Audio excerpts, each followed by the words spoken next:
The morning fog clung to the cobblestones of Salem like a guilty secret. In the year 1826, the town still carried the weight of its dark past, though the witch trials were more than a century behind them. People spoke in whispers about things they couldn't understand, and in that autumn of changing leaves, they would whisper most of all about Margaret Thorne. Margaret lived in the narrow house on Chestnut Street with her aging aunt, a woman whose hands shook when she poured tea and whose eyes never quite met Margaret's gaze.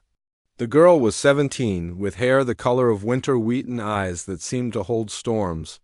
She was beautiful in the way that made people uncomfortable, as if beauty itself were a kind of magic they couldn't trust. The trouble began, as troubles often do, with the best of intentions. Dr. Elias Whitmore had come to Salem from Boston, carrying with him the latest theories of medicine and mesmerism.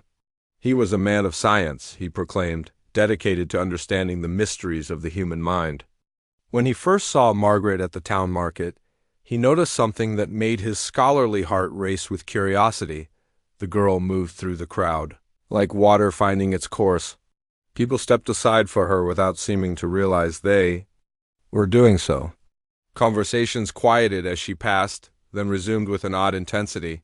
Most curious of all, Dr. Whitmore observed, was how the merchants treated her. They gave her the finest apples, the freshest bread, the softest cloth, often refusing her money with gentle smiles and distant eyes. "It's as if she enchants them," Dr. Whitmore wrote in his journal that evening. But surely there must be a scientific explanation. He began to study Margaret from a distance, then approached her aunt with an offer that seemed generous beyond reason. He would pay handsomely to conduct experiments with Margaret, to understand her unusual effect on people. It would advance the cause of science, he explained, and provide financial security for their household. Margaret's aunt agreed with the same distant smile the merchants wore. The experiments began in Dr. Whitmore's rented rooms above the apothecary. He tested Margaret's responses to various stimuli, measured her pulse, examined her eyes with special lenses imported from Europe.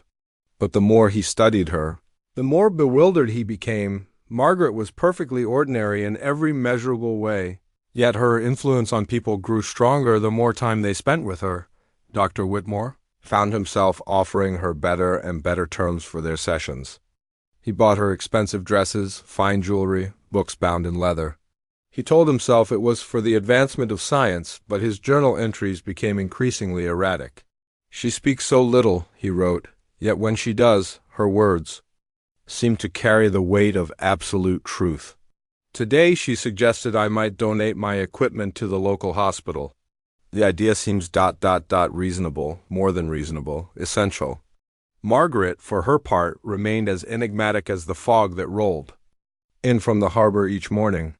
She answered Dr. Whitmore's questions with quiet patience, submitted to his tests without complaint, and accepted his increasingly lavish gifts with polite gratitude. But sometimes when she thought he wasn't looking, something flickered behind her storm-colored eyes, something that might have been sadness or perhaps something deeper. The other people of Salem began to notice the changes in Dr. Whitmore. The man of science who had arrived with such certainty now seemed distracted, almost hollow. He gave away his valuable instruments to anyone who asked. He donated his savings to the poor. He spoke of Margaret's wisdom as if she were a prophet, though she had said nothing more profound than observations about the weather. It was Martha Carey, the blacksmith's widow, who first spoke the word that had haunted Salem for generations. "Witch," she whispered to her neighbor, watching Margaret walk past their window. Just like before, but this witch was different. She harmed no one, cursed no crops, caused no mysterious illnesses. Instead, she seemed to free people from their attachments to worldly things. Under her influence, the wealthy gave to the poor. The greedy became generous. The selfish found compassion. Dr. Whitmore wasn't the only one affected. Anyone who spent time in Margaret's presence began to act with unusual kindness and selflessness. The town should have been grateful. Instead, they grew afraid. Fear, Margaret had learned long ago, was the price of being different. She had been born with this gift or curse, though she understood it no better than Dr. Whitmore did. She could see the invisible chains that bound people to their possessions, their prejudices, their small cruelties. More than see them, she could dissolve them with nothing more than her presence. But freedom, she had discovered, was something people claimed to want but rarely chose when it was offered. The accusations began in November, whispered at first, then spoken aloud in the town square. Margaret Thorne was a witch, they said. She had bewitched Dr. Whitmore, stolen his fortune, turned good Christian folk away from their proper concerns. Never mind that she had taken nothing for herself, that every coin that left one person's purse found its way to someone more in need. Margaret stood before the hastily assembled town council on a gray morning that tasted of snow. The councilmen shifted uncomfortably in their chairs, avoiding her eyes. Even now she could feel their resolve wavering, their anger cooling into confusion and eventual compassion.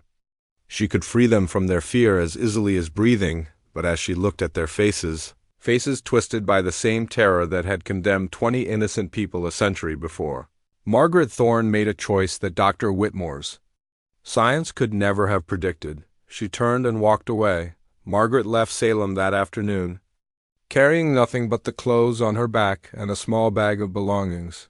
Dr. Whitmore, his mind clearing for the first time in months, found a letter on his desk written in her careful hand. "You wanted to understand how I work," it read. "The answer is simple. I give people what they say they want most, freedom from the things that bind them. Freedom from greed, from hatred, from fear. But true freedom includes the freedom to choose one's own chains. I cannot take that choice away, even to help them.